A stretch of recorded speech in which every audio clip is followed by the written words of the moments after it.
Hello, students. I understand that it is a little strange way of meeting you for the first time. Uh, the pandemic is raging. So, under the circumstances, this is the best we can do. But there are certain advantages, unlike a live lecture in a classroom. You will have access to this recording anytime and every time you would like to rewind it and listen to it again. And I will be accessible over email, informal Zoom meeting, formal Zoom meeting, or whatever you need to get clarification on the topic anytime. Okay, I will have like 3-4 hours in a week dedicated for interacting with you. So just by way of introduction, my name is Amitabh Bandyopadhyay.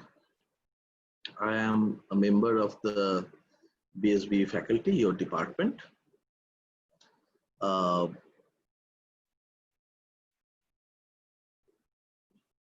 In my laboratory, we study developmental biology, and there I use a variety of molecular biology and genetic techniques to study how cartilage and bone develop, form, maintain in these organisms.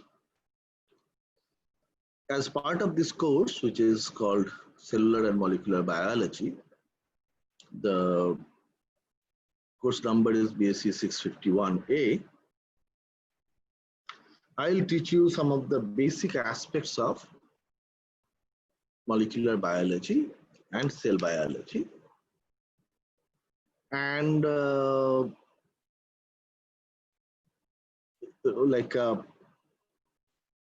I will try very hard to teach it in a manner so that if you learn the concepts well, you should be able to apply those in the laboratories. Even if you are not in a laboratory that uses CMB regularly, but you might end up in a CMB laboratory later, or you just might be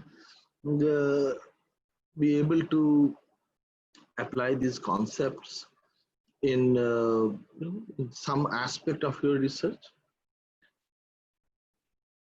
And I can tell you that understanding the molecular biology and the genetics is fundamental to most aspects of biology that you can think of, particularly today when interdisciplinary work, research, thinking is the flavor of the day. I cannot see any genre of biology where you can do well without understanding the basic tenets of molecular and cell biology. Now, this can be taught in one of the two ways. One is that, I can teach you the basic processes first, like transcription, translation. Replication is not covered in this course. Transcription, translation, or other cell biological processes, intercellular trafficking, etc. first, and then talk about the techniques that are used to conduct such experiments. The other way of doing it is that I teach you the techniques first and then get to these fundamental processes so that it becomes easier for me to convey to you how these fundamental processes, how we learned about these fundamental processes using the techniques that were taught to you first.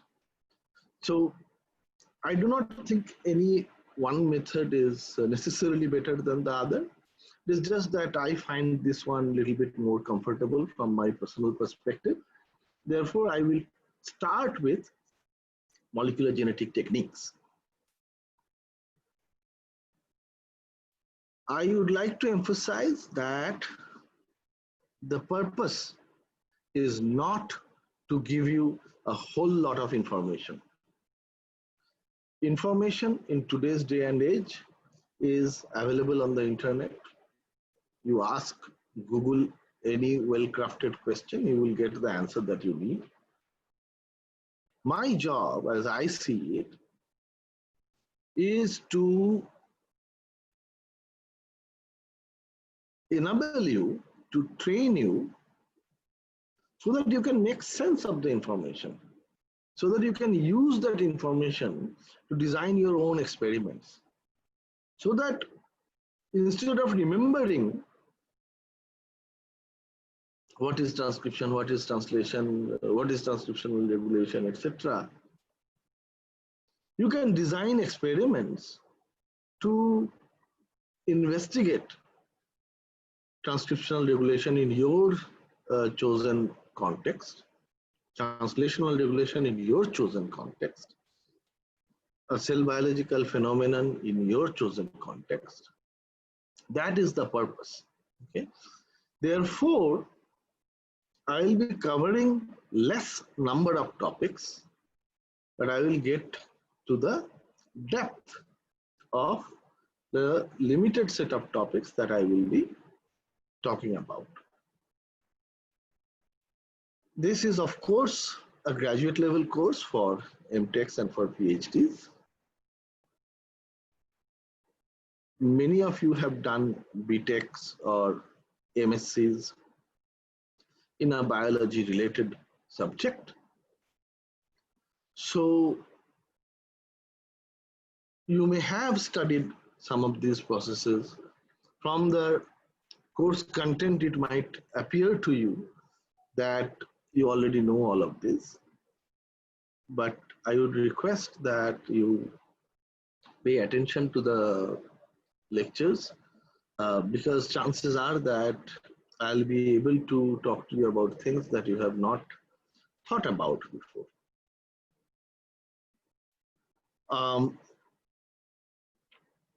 Also, I want to impress upon you that though it is a graduate level course in a biology department, so you may think that if you are coming from a non-biology background, you will have certain disadvantage. I do not completely agree with it. I have taught graduated students from my own lab who came from very different background, as far as electronics engineering. They took these courses and they did reasonably all right.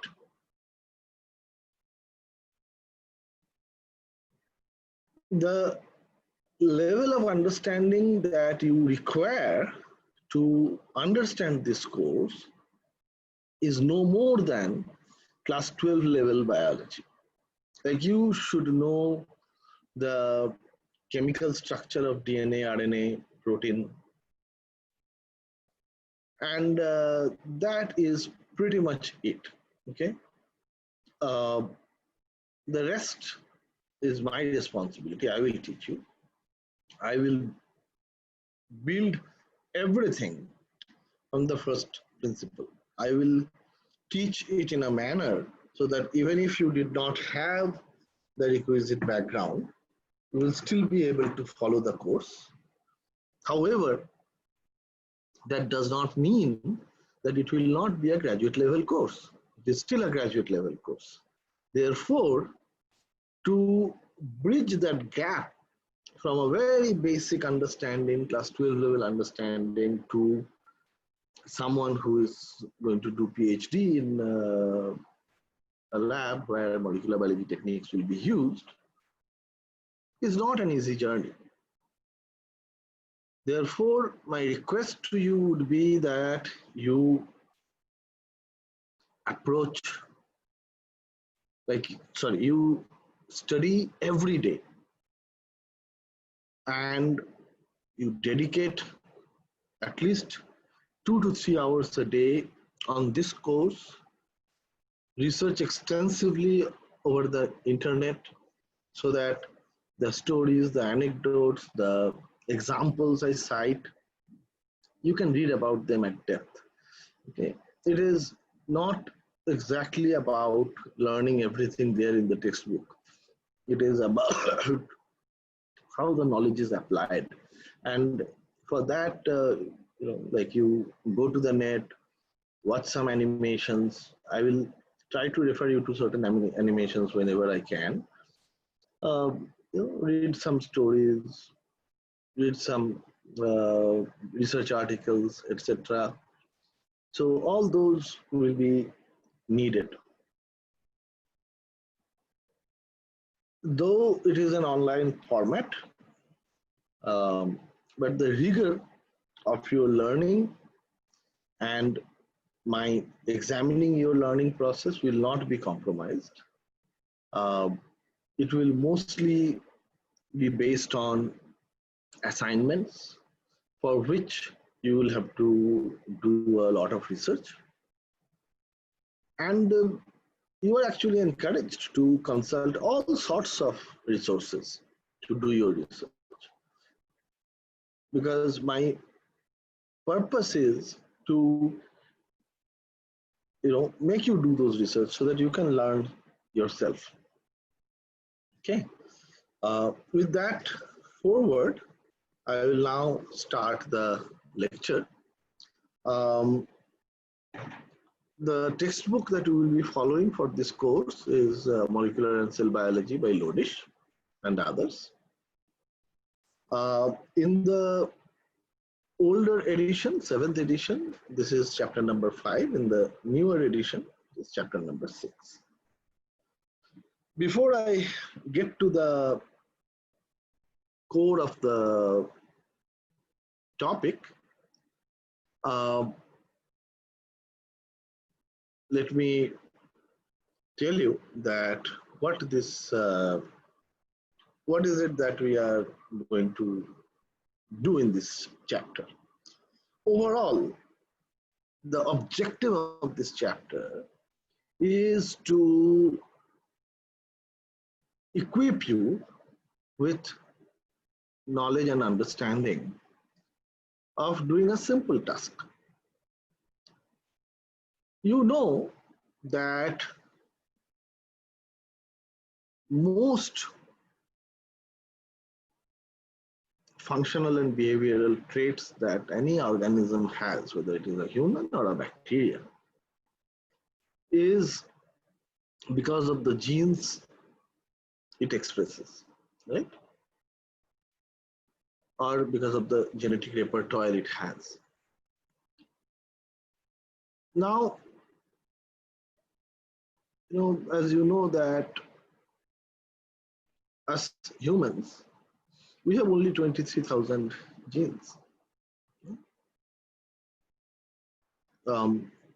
Something much simpler, yeast, Saccharomyces cerevisiae, or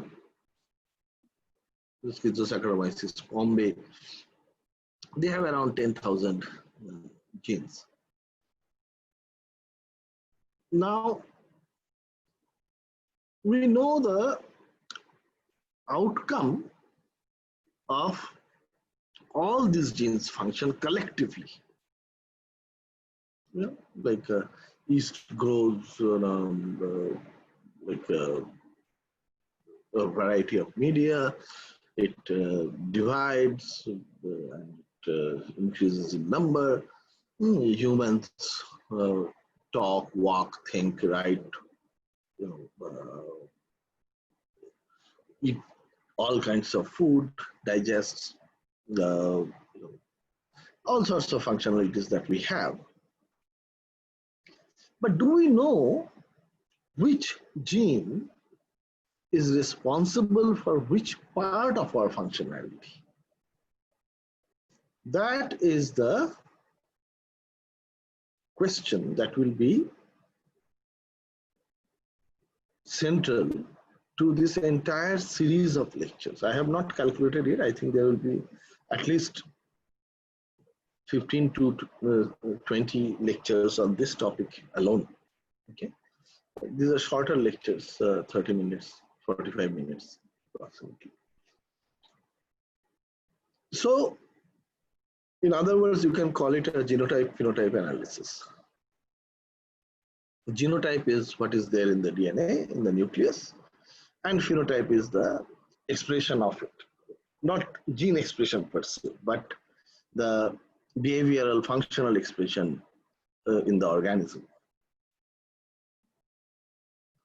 This analysis is very similar to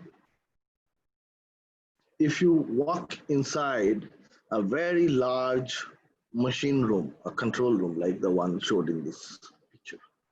Now, there are so many switches. It all regulates all kinds of functions, right? If you are in a power plant or something like that, there's so many kinds of functions. All are being controlled from this one control room. Imagine that all these functions are on. You entered the room. How would you figure out that which switch is working for which function? A rather simple way of doing that will be to turn off a switch and figure out which function is not working anymore. So you know that this switch is responsible for that particular function. The problem is that if you turn off the power switch, then all functions will stop. Then you will not be able to tell one function from the other. So in our genetic circuit also, there are such switches. There are switches that can be attributed to a very specific aspect. There are switches that are like sledgehammer, that will turn off so many things that it becomes difficult to differentiate or pinpoint which are the precise functions it was controlling. The other way of doing it in a switch room is that if you don't have any of the switches on, you go in, turn on one gene at a time, one switch at a time, and figure out which function is coming up. Unfortunately, that is not an option any geneticist or molecular biologist has, because you will be always experimenting in a living organism where all the gene functions are already on. The majority of the gene functions are already on. So within that setup, you have to do your genotype-phenotype analysis. So you do not have the option of turning on one gene at a time. But those kind of analysis are also done. I will, without getting into the detail, I will tell you that in a multicellular complex organism like humans, the function in different parts of the body that are being executed are not identical. Like say, your neurons, okay? They produce a insulating layer on top of the conducting, neurons, electric wire. Now this insulating layer is only there in the neuron and not, say, in your muscle, okay, or in your skin. So, of course, this is a very dramatic example. No experiments are done like that, but conceptually you can think that therefore, if I know all the genes that are functional in neuron and neuron alone, and not in skin, then I can turn on those genes one at a time in skin and see which one is turning on insulation in skin, the production of the insulation in skin. Then you know. So while this particular example is too simplistic, it is not practicable, but thematically similar experiments are done. So these two types of experiments, first turning off the switch, where you lose a function, it is called a loss of function experiment, or turning on the switch, where you gain a function, it's called a gain of function experiment. These are the two major types of experimental strategies that are employed to get to genotypic, to connect genotype and phenotype. And depending on which organism, how much you know about it, how many genes you know about it, how complex the organism is, what is the genetic architecture, a lot of things. The strategy of how you do this will vary. Okay. Sorry, I'm having my tea. So we will cover those in this lecture series. Okay. First, some definitions. You may find it funny that at a PhD level, I am trying to teach you what is a gene. But trust me, everything is in this particular definition. So as your textbook says, that it is the structural and functional unit of heredity. Okay? No disagreement there.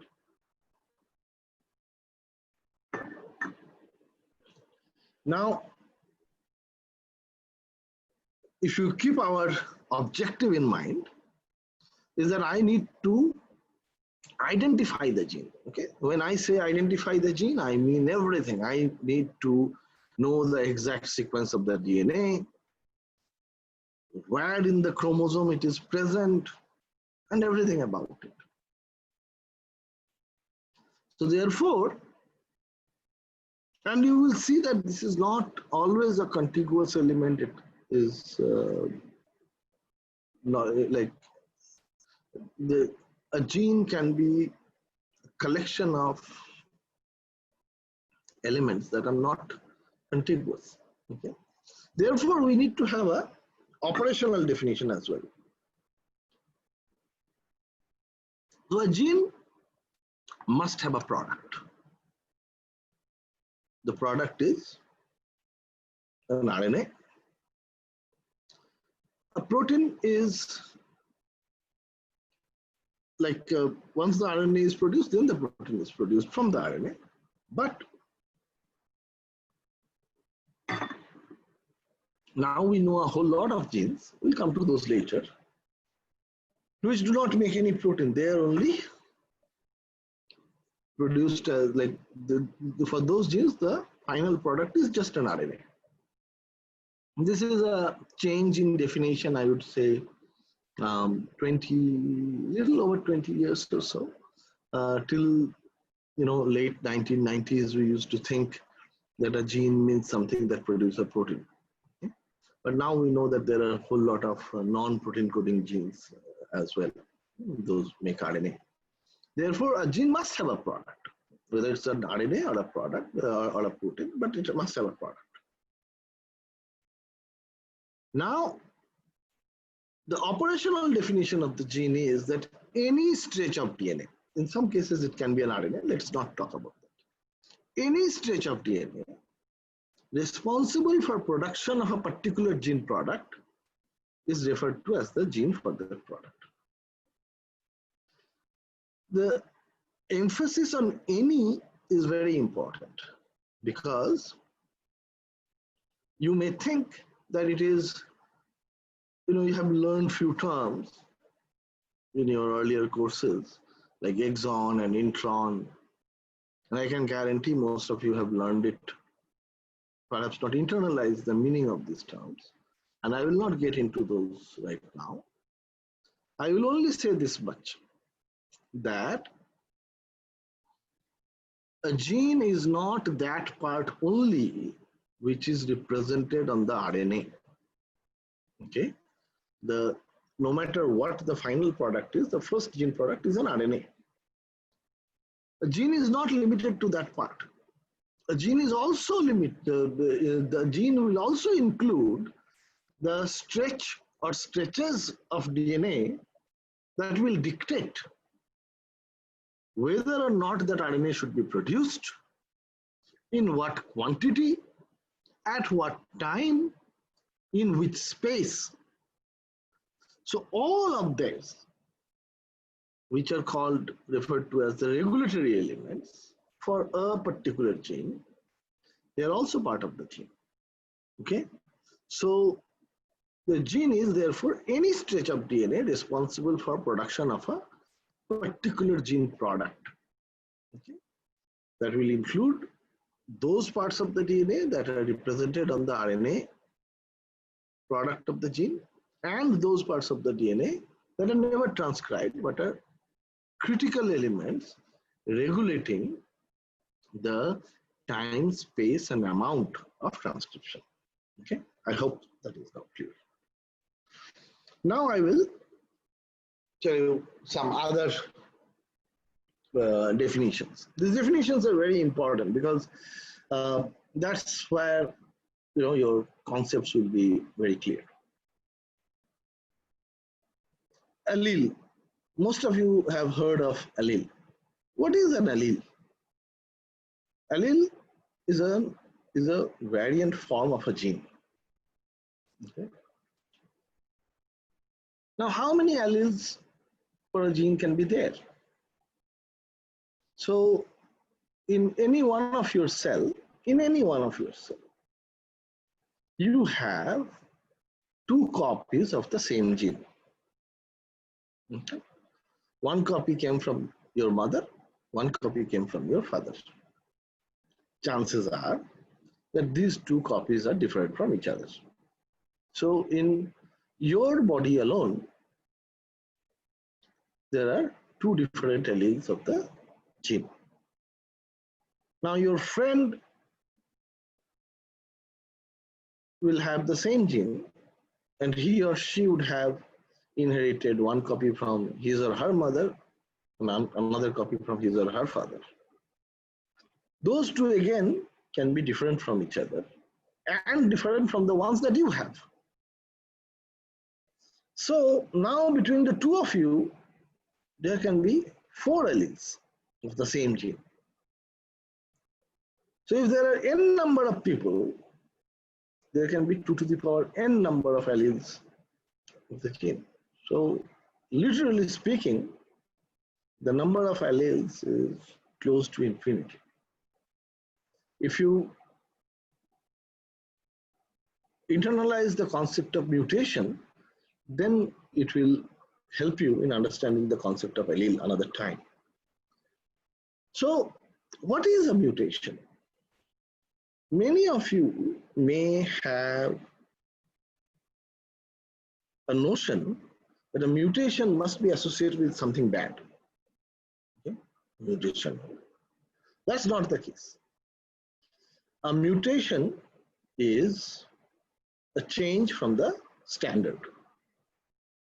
Now, it's a whole different debate. We will not get into it, that how do you define a standard? Which gene sequence you say, this is a standard sequence? Because end of the day, it came from someone, right? So we will not get to that debate, but let's say there is a standard gene. There is a standard sequence of a gene. This is the defined sequence of a gene. Say that gene has 5,000 nucleotides.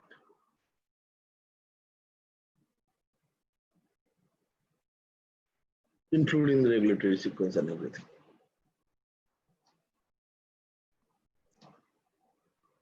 If in another individual, the nucleotide at position 432 is different from the standard, then that's the mutant, that's the mutation.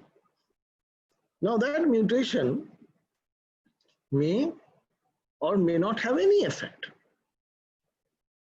There is a change.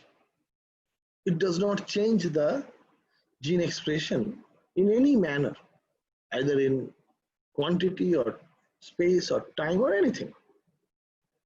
So you will not know that there is a change unless you sequence it. But this is a mutation. It is not associated with something bad. There can be a mutation that will make the gene to be produced in more quantity than normal. Often, more is good. So it's a mutation that is doing something good. Or of course, a mutation can make the gene product ineffective, it can stop its production, and so many other things. Those are also mutations. So a mutation is the change in sequence in any manner. What are the changes? I'll come to that. So now if you think of a 5,000 nucleotide long gene, then any of the nucleotide can undergo a change in one of three different ways, right? Like one is its normal sequence, and it can be replaced by, if the normal sequence is an A adenine, it can be a T or a G or a C. Again, the second base can have any of these changes. Again, the third base can have any of these changes. And so far, we are only talking about one change at a time in a gene. If we think about two changes at a time, then if you consider the combinations, you can immediately realize that the number of variations that can possibly be in a gene is infinite. And therefore, two individuals having the same sequence of DNA, sorry, I meant it differently. Sorry, I'll restate. So I could convince you perhaps that the number of changes that can be there on a standard DNA sequence is infinite. And therefore, the number of alleles, the number of different versions of the same gene will be infinite. So if you are in a class of 23 students and me, 24 people, there will be 24 times 2, that is 48 different kinds of alleles. There is a possibility, there is a probability of having 48 different alleles of the same gene. It does not mean it is there, okay? But the probability is there that there will be 48 different variants of the same gene. If two people have the same allele, that's fine. It is not against the rule. But from your conceptual purpose, the number of alleles is always 2 multiplied by number of organisms, okay, in a particular set. So therefore, when you are thinking about a gene, you should always, like, there's a trick question we ask in our interviews, that how many alleles of a gene can there be? And most people will say 2. That's not the case. 2 is the alleles that you have. Okay. When you count other people in the room, the number of alleles go up. Okay. Now, the question is that, what are the different kinds of mutations that are there? As I first said, that sometimes there will be a change in sequence from the standard, you will not even know about it. These are silent mutations. I'll just give you some examples. That the span between where transcription starts and translation starts, which is called the 5' UTR, 5' untranslated region, or 3' untranslated region, or in the intron, they are not represented in the protein, right? So if there is a change in sequence, often it will not affect the production of the gene product at all. There are cases where it will affect, but those are rare. So you will call these a silent mutation, right?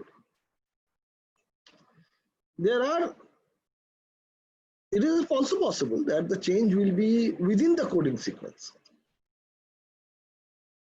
And still,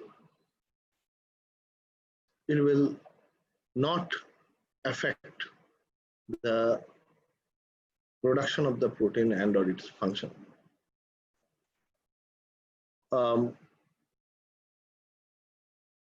If you remember that the same amino acid may be coded by different codons, right?